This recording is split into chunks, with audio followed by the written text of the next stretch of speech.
अस्सलाम वालेकुम स्टूडेंट्स। आज का हमारा topic continuous statement. Continuous statement जो आप लोगों की करंट आइटरेशन होती है किसी लूप की, उसकी जो रिमेनिंग स्टेटमेंट्स होती हैं उसको स्किप करने के लिए कंटिन्यूस स्टेटमेंट यूज़ होती हैं। उसको स्किप करने के बाद जो प्रोग्राम का कंट्रोल है वो नेक्स्ट आइटरेशन पे शिफ्ट हो जाता है। इसका सिंटैक्स सिंपली कंटिन्यू, उसके बाद टर्मिनेटर। इसका फ्लो चार्ट कैसे होगा, ये कंट्रोल ऊपर से आ रहा है, यहाँ पे कौन सी कंडीशनल कोड, इट्स मीन कि ऐसी स्टेटमेंट या ऐसी सेट ऑफ स्टेटमेंट जो कि कंडीशन के ट्रू होने पे चलेंगी। अब जो स्टेटमेंट कंडीशन के ट्रू होने पे चलेंगी उसके अंदर एक कंटिन्यू स्टेटमेंट भी हमने लिख दी। अगर वो कंटिन्यू स्टेटमेंट पे जब आप लोगों का कंट्रोल आएगा फिर उसके बाद डायरेक्ट ही कंडीशन पे चला जाएगा। इसके बाद जो कंटिन्यू स्टेटमेंट के बाद भी कुछ स्टेटमेंट हो सकती हैं, बट उसको क्या कर देगा, बाईपास कर देगा। आपने पढ़ा था जो करंट आपकी आइटरेशन है उसकी रिमेनिंग स्टेटमेंट, मतलब जो कंटिन्यू स्टेटमेंट के बाद कुछ स्टेटमेंट आती है उसको बाईपास हो जाती हैं, वो फिर दोबारा फिर किस पे जाता है, कंडीशन पे। कंडीशन या तो वो फॉल्स हो सकती है या क्या हो सकती है, या सही हो सकती है। अगर कंडीशन सही होगी इट्स मीन फिर वो जो कंडीशन के बाद, मतलब वाइल लूप है तो वाइल के बाद क्या आती है, कंडीशन। तो कंडीशन के बाद जो उसकी सेट ऑफ स्टेटमेंट्स होती हैं वो दोबारा फिर एग्जीक्यूट हो जाती हैं। इट्स मीन कि जैसे ही कंटिन्यू आ जाता है तो कंटिन्यू जो है ऐसी स्टेटमेंट है जो कि लूप की कंडीशन पे शिफ्ट हो, कंडीशन चेक होती है। डायरेक्ट कंडीशन चेक होने के बाद उसके अंदर स्टेटमेंट जो है चलती हैं जब तक कंटिन्यू स्टेटमेंट नहीं आ जाती। अगर वो कंडीशन फॉल्स हो जाती है तो आपका जो प्रोग्राम का कंट्रोल है वो नेक्स्ट लूप के बाद वाली कोई स्टेटमेंट हो सकती है उस पर शिफ्ट हो जाता है। इसकी एग्जांपल की तरफ आते हैं। ये हमने सिंपल एक वेरिएबल लिया फॉर लूप। ये वेरिएबल हमने इनिशियलाइज किया 1 से, मतलब उसकी फर्स्ट वैल्यू स्टार्ट कहाँ से होगी, एक्स। कब तक कंडीशन यहाँ पे अप्लाई की है, कंडीशन मतलब एक्स की वैल्यू जब तक कम रहती है 5 से, तो उस वक्त तक आपका लूप चलता रहता है या 5 के इक्वल नहीं हो जाती। इसके बाद इसकी कुछ सेट ऑफ स्टेटमेंट्स हैं। सपोज जो पहली स्टेटमेंट है वो हेलो वर्ल्ड है, वो प्रिंट हो जाएगा। उसके बाद जैसे ही कंटिन्यू आएगी स्टेटमेंट। अब कंटिन्यू आ गई तो कंटिन्यू स्टेटमेंट पे जब कंट्रोल आएगा तो यहाँ से डायरेक्ट ही फिर कंडीशन आपकी चेक होगी, मतलब यहाँ से ऐसे शिफ्ट हो जाएगा कंट्रोल। इसके बाद जो आपकी नॉलेज इज पावर जो है ये भी एक स्टेटमेंट है, बट ये क्या है, रिमेनिंग स्टेटमेंट है। इट्स मीन कि जो कंटिन्यू के बाद स्टेटमेंट आएगी वो एग्जीक्यूट नहीं होगी। इसके बाद ब्रेक स्टेटमेंट दो पर्पस के लिए यूज़ होती है। अगर ब्रेक स्टेटमेंट को इनसाइड अ लूप यूज़ किया जाए तो लूप जो होता है वो टर्मिनेट हो जाता है। मतलब लूप के अंदर जो स्टेटमेंट होती हैं ब्रेक के बाद, वहाँ पे लूप क्या हो जाता है, टर्मिनेट हो जाता है। और उसके बाद कंट्रोल क्या हो जाता है, नेक्स्ट स्टेटमेंट पे शिफ्ट हो जाता है जो कि लूप के बाहर लिखी हुई है। इसके अलावा जैसा कि आपने स्विच स्टेटमेंट पढ़ी थी, तो स्विच स्टेटमेंट में बेसिकली केसेस होते थे हमारे। अब जो आपका केस मेड कर जाता था तो उसके अंदर जो स्टेटमेंट होती थी वो चलना स्टार्ट हो जाती थी। अब हर केस के बाद हम ब्रेक स्टेटमेंट यूज़ करते थे। इट्स मीन कि जिस केस की कंडीशन मीट होगी वो आपका केस चल पड़ेगा, लेकिन उसके बाद वाले जो केसेस हैं वो स्किप हो जाएं, तो इसलिए हम वहाँ पे ब्रेक स्टेटमेंट यूज़ करते थे। इसके सिंटैक्स की तरफ आते हैं। सिंपली ब्रेक लिखना है, उसके बाद टर्मिनेट लगाना है। इसके फ्लो चार्ट की बात की जाए तो कंडीशनल कोड मतलब वो वाला कोड, वो वाली स्टेटमेंट जो कि वाइल या फॉर लूप के बाद आती होती हैं पैरेंथेसिस के अंदर। अब उस पैरेंथेसिस के अंदर जो स्टेटमेंट है उसमें एक कोई ब्रेक स्टेटमेंट भी पड़ी हुई है। जैसे ही ब्रेक स्टेटमेंट आती है तो आप लोगों की जो आइटरेशन है, मतलब जो इसके अंदर लूप के अंदर जितनी भी स्टेटमेंट लिखी होती हैं वो सारी की सारी स्किप हो जाती हैं। आपका जो कंट्रोल है वो लूप से बाहर शिफ्ट हो जाता है। एग्जाम्पल देख लेते हैं इसकी। एक सिंपल हमने वेरिएबल डिक्लेयर किया, इसको 1 वैल्यू दे दी। कब तक चलता है? जब तक x की वैल्यू 5 नहीं हो जाती या 5 से कम होती है i की वैल्यू, x की वैल्यू। अब एक स्टेटमेंट इसके अंदर हेलो वर्ल्ड ये प्रिंट हो जाएगा। इसके बाद जैसे ही ब्रेक स्टेटमेंट आएगी तो आपका जो कंट्रोल है वो डायरेक्ट ही यहाँ पे सी आउट ओके यहाँ पे आ जाएगा। डायरेक्ट ही आपके लूप की जो बाकी स्टेटमेंट हैं वो स्किप हो जाएंगी, यानी कि नॉलेज इज पावर जो होगा ये आपका प्रिंट नहीं होगा। नेस्टेड लूप की तरफ आते हैं।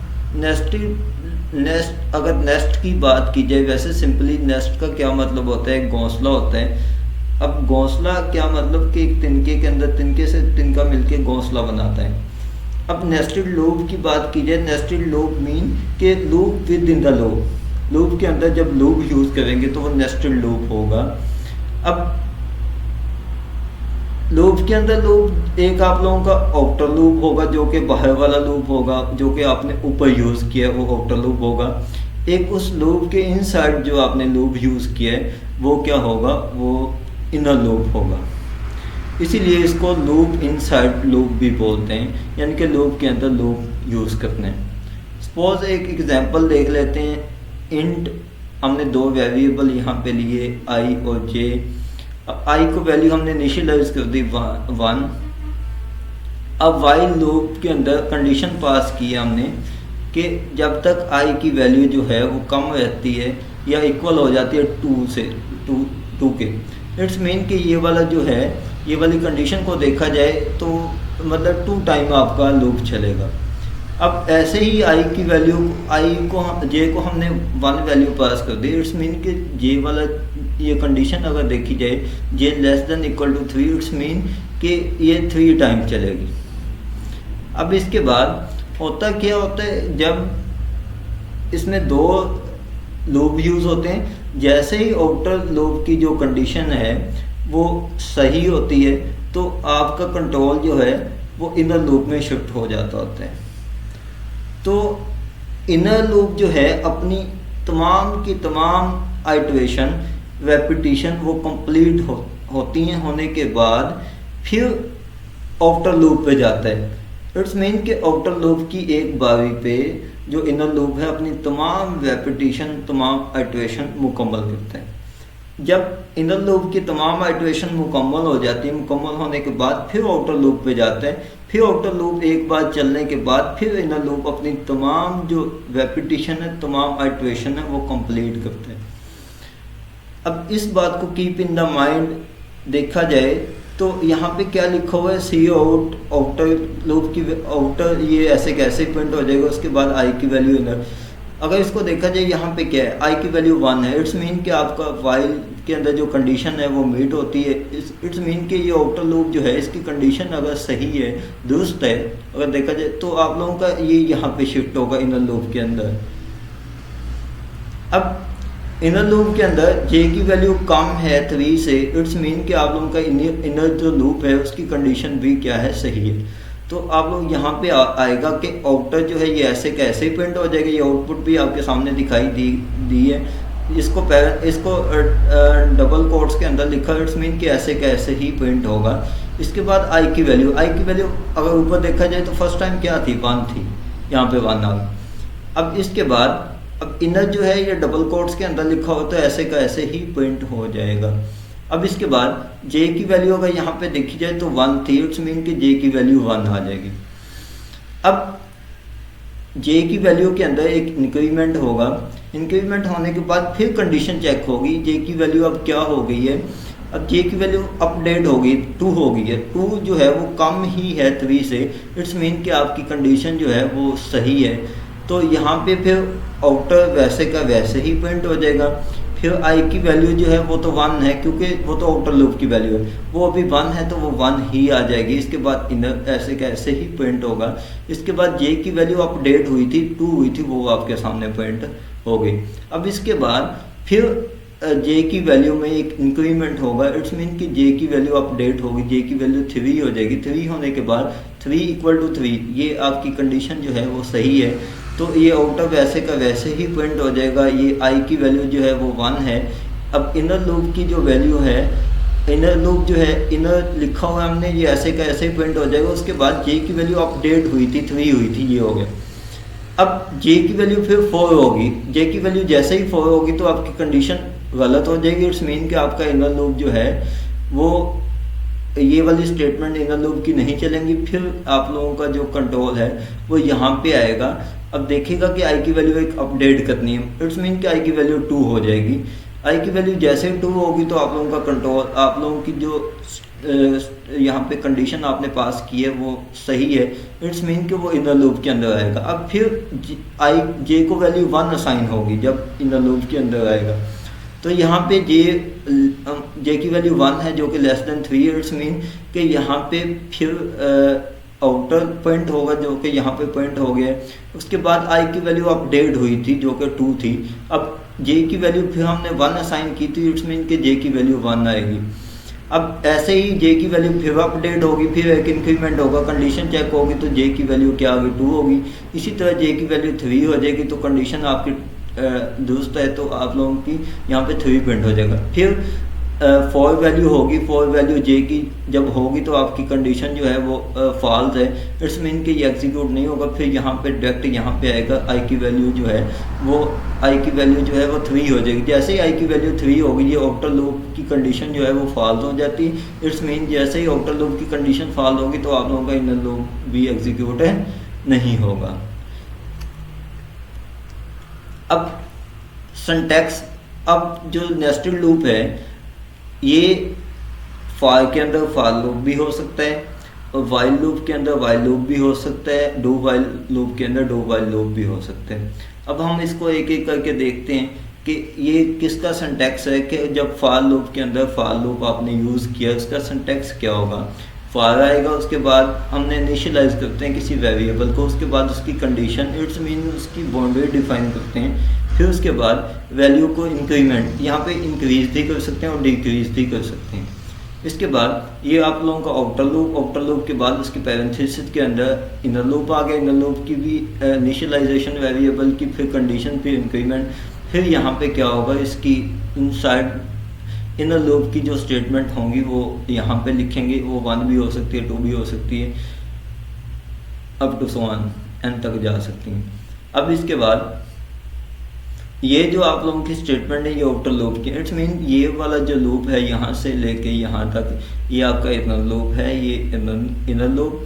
अब ये जो है यहाँ पे फॉर लूप की जो आउटर लूप है इसकी स्टेटमेंट जो है वो यहाँ पे लिखी हुई है। ये वाली जो है ये आउटर लूप की स्टेटमेंट्स हैं। अब इसके बाद वाइल लूप के अंदर वाइल लूप यूज़ किया जाए तो फिर उसका सिंटैक्स क्या होगा, वाइल, उसके बाद कंडीशन। ये आप लोगों का आउटर लूप हो गया, वाइल लूप आउटर। ये जो है ये इनर वाइल लूप है, मतलब आप लोगों का जो आउटर लूप जो है वो उसकी कंडीशन जो है 2 होगी तो इट्स मीन कि तब आप लोगों का इनर लूप एग्जीक्यूट होगा। Syntax for nested do while loop. अब डू वाइल लूप को भी, डू वाइल लूप के अंदर भी डू वाइल लूप यूज़ हो सकता है। अगर करेंगे तो उसका सिंटैक्स क्या होगा। अब जैसा कि आप लोगों को पहले से ही नॉन है कि डू वाइल लूप जो है ये पोस्ट टेस्ट लूप है। इट्स मीन कि पहले इसकी स्टेटमेंट्स आती हैं, वो एग्जीक्यूट होती हैं, उसके बाद उसकी कंडीशन आती है। अब कंडीशन फॉल्स हो या क्या हो, सही हो, तो ये बात की बात, लेकिन आप लोगों की जो स्टेटमेंट हैं जो आपने डिफाइन किए हैं लूप के अंदर वो एग्जीक्यूट लाजमी होंगी। इस वजह से इसको क्या कहते हैं, पोस्ट टेस्ट लूप कहते हैं। अब ये जो है ये आपका इनर लूप है, मतलब इनर लूप की स्टेटमेंट है। ये स्टेटमेंट के बाद क्या आती होती है, कंडीशन। ये इनर लूप की कंडीशन है। इसके बाद ये आप लोगों का आउटर लूप है। आउटर लूप की ये वाली स्टेटमेंट्स हैं जो आउटर लूप की हैं। अब आउटर लूप की स्टेटमेंट्स के बाद उसकी क्या आती है, कंडीशन आती है। ये आउटर लूप की जो है ये कंडीशन है।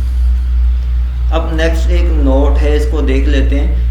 इस नोट के अंदर ये लिखा हुआ है कि ये लाजमी नहीं है कि आप फॉर लूप के अंदर फॉर लूप ही यूज़ कर सकते हैं। अब फॉर लूप आप आउटर लूप की जगह यूज़ कर सकते हैं और इसके अलावा इनर लूप की जगह आप वाइल लूप भी यूज़ कर सकते हैं और आप लोग डू वाइल लूप भी यूज़ कर सकते हैं। इट्स मीन कि आउटर लूप और इनर लूप का सेम होना लाजमी नहीं है।